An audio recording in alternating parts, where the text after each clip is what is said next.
प्रचार करेंगे। आने वाले दिन में शिवसेना और कांग्रेस सत्ता में आएगी और महंगाई से आप अंधेरा होता जा रहा है। हर गली हर नुक्कड़ से त्राहिमाम हो रहा है महंगाई के ऊपर में। घर का खर्चा उठाना एक मामूली आदमी। एक मिनिट इधर संस्मरणीय अशी भेट शहीद दिनानिमित्त भगतसिंग राजगुरू आणि सुखदेव यांचा फोटो आपल्याला देण्यात येत आहे, त्याचा देखील आपण त्यांनी तो घ्यावा। मी विनंती करतोय रागा ग्रुपच्या संध्या मिश्रा यांना कृपया त्यांनी देखील पुढे यावं। त्यानंतर इतर मान्यवरांचा देखील आपण सत्कार होणार नाही। खूप अशी शहीद दिनानिमित्त ते देखील आपण त्यांना प्रदान करायचंय। त्यांचे सर्व कार्यकर्ते ट्रस्टी त्यांना ते देत आहेत, त्याचा त्यांनी स्वीकार करावा। त्याचबरोबर शिवसेनेचे उपनेते महाराजे सभापती माजी आमदार माननीय श्री विनोदजी गोसावी इस शहीद दिन का कार्यक्रम आयोजित किया।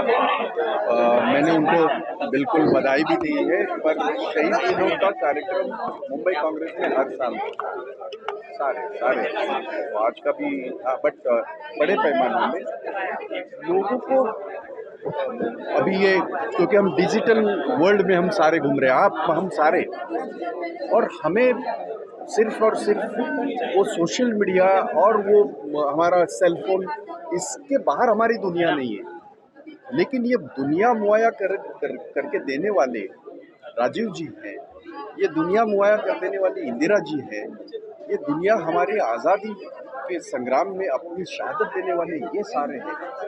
लोग इस चीज़ को भूल रहे हैं। मतलब आज अगर बच्चों को पूछोगे आप कि ये इनका नाम से, तो ये यकीनन मैं कहता हूँ कि कौन है, तो बड़ा दुख होता है। और इसलिए कांग्रेस ने हमेशा इन कार्यक्रमों में ये किया है, बढ़ चढ़ के हिस्सा लिया है।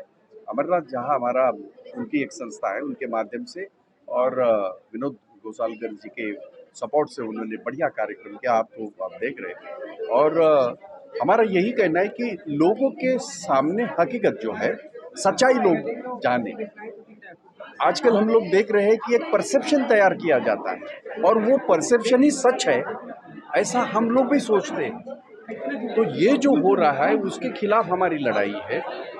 जो देश में हो रहा है, जो हमारे प्रदेश में ये पिछले साल भर में से हो रहा है, उसके खिलाफ हमारी लड़ाई है। क्योंकि महाराष्ट्र हमारा ऐसा कभी भी नहीं था। ये छत्रपति शिवबा की धरती है। यहाँ हमेशा सबका सम्मान किया जाता था, सबको साथ में लेके किया ये करते थे। छत्रपति जी ने भी जितनी भी लड़ाई लड़ी, सबको साथ में लेके लड़ी। पर कुछ लोग अपना एजेंडा चलाने की जो कोशिश कर रहे हैं, तो लोगों के सामने हकीकत लाना मेरा काम है, हमारा काम है, जो मैं कर रहा हूँ और बिना डर के कर रहा हूँ। एक ऊपर वाला भगवान छोड़ के हमने किसी को डरना सीखा नहीं। राहुल जी को आज जो ये हुआ, आपका अगला सवाल ये रहेगा, इसलिए वो भी बता रहा हूँ। ये है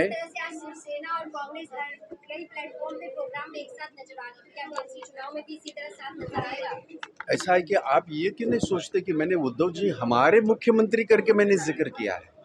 2.5 साल जो काम किया गया वो महाविकास आघाड़ी करके काम किया गया, जिसमें कांग्रेस थी, राष्ट्रवादी थी, शिवसेना थी और हमारे नेता उद्धव जी ठाकरे थे। आज भी हम उनको अपना नेता मानते हैं। ये जिस तरह से ये 50 खोखे वाले जो करना है करने दो, लेकिन बाला साहब जी ने जो पूरी जिंदगी इस प्रदेश के लोगों के लिए दी, तो वो शिवसेना, चाहे उनको इस तरह से जो लूट मार चल रही है उनको करने दो। शिवसेना ये सिर्फ और सिर्फ उद्धव ठाकरे की ही हो सकती है, बाकी नहीं हो सकती। ये मैं लोगों के दिल की बात कह रहा हूँ। हम तो हमेशा विरोधी रहे, पर दिल में वो एक ये था, एक बहुत ही इज्जत है ठाकरे परिवार के प्रति।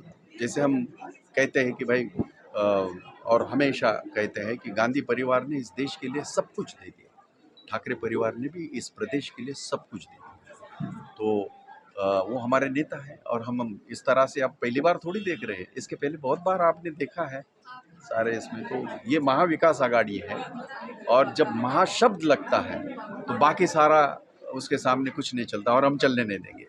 अच्छा, जब आप महाविकास आघाड़ी सरकार की बातें करें, जब महाविकास की आपने बातें कर दी है, तो फिर हाल ही में देखा गया है उद्धव जी और फडणवीस जी एक साथ देखिए, आप वो इत्तेफाक से हो या कोई नहीं, तो उसके पीछे आप क्या बोलना चाहेंगे? नहीं, एक बात बताइए, आप सारे युवा हैं, क्या आप इस तरह से सिर्फ दुश्मनी देखना चाहते हैं? ये छत्रपति शिवाजी महाराज की मिट्टी की खासियत है। हमारे मतभेद हैं, राजनीतिक मतभेद हैं, कोई दुश्मनी थोड़ी है। चाहे ये हो देवेंद्र फडणवीस हो, चाहे कोई भी हो, हमारी विचारों की लड़ाई है। उद्धव जी और हम कभी साथ में आएंगे ये किसी ने सोचा नहीं था, लेकिन हमारी नेता सोनिया गांधी ने वक्त को देखते हुए ये कहा कि नहीं, हमको साथ में आना है। हम साथ में आ गए और फिर एक दूसरे के विचारों को समझ रहे हैं। तो ये महाराष्ट्र की मिट्टी का विचार है, यहाँ दुश्मनी नहीं होती। राजनीतिक ये जो यूपी में होता है और बाकी प्रदेशों में होता है, यूपी में ज़रा ज़्यादा होता है इसलिए कह रहा हूँ, तो वो वहाँ हमारे यहाँ नहीं होता। हमारे यहाँ राजनीति की तरह चलेगी। व्यक्तिगत संबंध जो है मेरे और देवेंद्र फडणवीस के बहुत अच्छे संबंध है। आज के नहीं, जब वो कॉरपोरेटर थे तब से मेरा अच्छे संबंध है। एकनाथ शिंदे जी का मेरा बहुत अच्छा संबंध है, पर वो अपनी जगह है, उनकी राजनीति अपनी जगह है। वो जब बात आएगी राजनीति की तो 50 होके सब कुछ होके यही कहूँगा मैं, उसके अलावा कुछ नहीं कहूँगा, क्योंकि यही सच्चाई है और सच्चाई करने के लिए मैं भगवान छोड़ के किसी को डरता नहीं। किस तरह से इस कार्यक्रम का आयोजन आपने देखिए, हम तो सबसे पहले आपको एक चीज़ बता देना चाहता हूँ, मैं उन वीरों के शहीदों के नाम पे सलाम करते हैं जिन्होंने कि ये नहीं देखा, अपना परिवार नहीं देखा, अपना पिताजी को नहीं देखा, अपनी माँ को नहीं देखा, जो कि इस तरह से उनके अंदर में जुनून क्रांतिकारी का पूरे विश्व के अंदर में ऐसा युवा आपको दिखाई नहीं दिया होगा, ना तो आप कभी इनके ऐसे इतिहास सुने होंगे। ऐसा वीर जिन्होंने पूरे भारतवर्ष में अंग्रेज सरकार को चैलेंज कर दिया, आगाह किया कि देख, एक 20 साल का लड़का तुम्हें चैलेंज करता है और अकेला हम तुम्हारे पूरे अंग्रेज सरकार पर भारी पड़ रहा हूं। उद्देश्य मेरा ये था कि लोगों को जो इतिहास भूलने लगा है ना, तो इतिहास जो भूलने लगा है तो वो नौजवानों के इतिहास तो दिलाना पड़ेगा, क्योंकि आज का जो सरकार है वो इतिहास नहीं बता रहा है, वो अपना घर भर रहा है। तो हमारा जो इतिहास उनको बच्चे लोगों को समझाना है आपके मीडिया वाले के थ्रू कि इतिहास क्या है। जिन्होंने 23 साल की उम्र में हंसते हंसते फांसी पे चढ़ गया, उन्होंने चैलेंज किया मुझे योद्धा की तरह मारो गोली, लेकिन अंग्रेज सरकारों में इतने दम नहीं थे कि वो गोली मार सके उनको। उनकी माँ ने कहा था, आपने सुना होगा कि अगर हमारा तो एक लाल है, बेटा नहीं कहा था उन्हें, एक लाल है हमारे पास में, अगर हमारे पास में हजारों लाल होता तो मैं सबके लिए कुर्बानी देने को तैयार हूं। ये ऐसा माँ थी वो। आज हम जिस वीर भगत सिंह उन शहीदों को सलाम करते हैं, राजगुरु सुखदेव, जिन्होंने ये नहीं सोचा कि आगे क्या होगा, उन्होंने सिर्फ भारतवर्ष के लिए, भारत के जनता के लिए, जो हमारा देश सुंदर सुशील और अच्छा से रहे, और हंसते हंसते उन्होंने फांसी पर चढ़ गया। उन्हें ये पता नहीं था कि मैं इतना बड़ा क्रांतिकारी आंदोलन कर रहा हूँ कि मेरा भविष्य क्या होगा, अगर मैं जिंदा रहूँगा तो मैं भी देखूँगा। लेकिन नहीं, उन्होंने दूसरे को देखने के लिए भारत को सुंदर बना करके हंसते हंसते फांसी पे चढ़ गए। भारतीय सेवा संघ किस विचारधारा को लेकर? भारतीय सेवा संघ जो ऐसा है ना मैडम, कि आम जनता का है, हमारा नहीं है, आपका है, इनका है, सबका है। भारतीय नामे पर है उनको कि हम भारत को जोड़ के चलते हैं, हर दुख के साथी है भारतीय सेवा संघ।